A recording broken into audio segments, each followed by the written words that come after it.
আল্লাহ রসুলের সুন্নত যদি আপনি মানেন, প্রত্যেকটা সুন্নতের মধ্যে আমাদের জন্য শিক্ষা রয়েছে। কথা কোন ঠিক কিনা? আল্লাহ রসুল বলেছেন, ডান পাও দিয়া মসজিদের মধ্যে প্রবেশ করবা, বাম পা দিয়া বের হবা। আজকের মেডিকেল সায়েন্স এটা নিয়ে গবেষণা করছে। গবেষণা করে ইহুদি খ্রিস্টানরা চিন্তা করলো, মুহাম্মদুর রাসূলুল্লাহ সাল্লাল্লাহু আলাইহি ওয়াসাল্লাম কেন ডান পা দিয়া মসজিদে ঢুকতে বলেছে, বাম পা দিয়া বের হইতে বলেছে? তারপরে বাথরুমে কেন বাম পা দিয়া ঢুকতে বলেছে, ডান পা দিয়া বের হইতে বলেছে? আজকের মেডিকেল সায়েন্স বলে, কোনো ব্যক্তি যখন ডান পা দিয়া মসজিদে ঢুকার জন্য প্রস্তুতি নেবে, একটা পা যদি, ডান পাটা যদি মসজিদের কিনারে রাখে, তাইলে এই মুহূর্তে যদি তার মৃত্যু হয়, তার বডিটা মসজিদের মধ্যে পড়বে। সুবহানাল্লাহ বলেন। আর বাম পাউটা দিয়া যদি বের হইতে লয়, এই মুহূর্তে যদি তার মৃত্যু হয়, ডান পাউটা যদি মসজিদের ভিতরে থাকে, তাইলে তার মরণটা মসজিদের ভিতরে হবে। কোন সুবহানাল্লাহ। আর বাম পাউটা দিয়া বাথরুমে প্রবেশ করতে বলেছে, বাম পাউটা দিয়া যদি বাথরুমের মধ্যে প্রবেশ করে, তাইলে বাম পাউটা যদি বাথরুমে ঢুকায়, এই মুহূর্তে যদি মালাকুল মউত আজরাইল চলে আসে, ডান পাউটা যদি ভিতরে থাকে, তাইলে আপনার মরণটা হবে বাথরুমের বাহিরে। সুবহানাল্লাহ বলেন।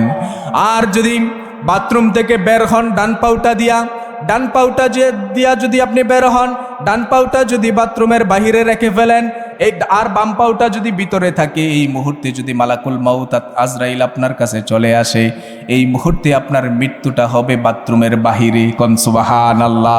এই জন্য রাসূলুল্লাহর প্রত্যেকটা সুন্নতের মধ্যে আমাদের জন্য উপকার আছে না নাই? আল্লাহর রসুলের প্রত্যেকটা সুন্নতের মধ্যে আমাদের জন্য উপকার আছে না নাই? প্রত্যেকটা সুন্নত মানতে পারলে আমাদের জন্য ফায়দা। নবীজি বলেছেন, দাড়ি রাখার জন্য আমরা দাড়ি রাখি না, কাটটা সাচ্চা সমান। আছে না নাই?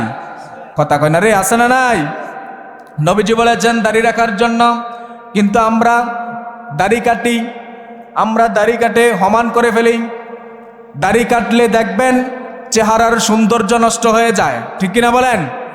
একটা মানুষের চেহারার মধ্যে যদি দাড়ি থাকে, দেখবেন এই মানুষটারে সবাই সম্মান করে, মানুষটারে সালাম দেয়, এই মানুষটারে সবাই ইজ্জত করে। কথা কোন ঠিক কিনা? দাড়িওয়ালা একটা লোক যদি রাস্তা দিয়ে হেঁটে যায়, বেগানা একটা মহিলাও যদি আসে, ওই মহিলাটা দেখবেন দাড়িওয়ালা পুরুষটারে দেখলে ঘোমটাটা বাড়াইয়া দেয়। কথা কোন ঠিক কিনা? তারপরে দাড়ি রাখলে দেখবেন আপনার গালের চামড়াটা নরম থাকবে, সফট থাকবে, ঠিক কিনা বলেন?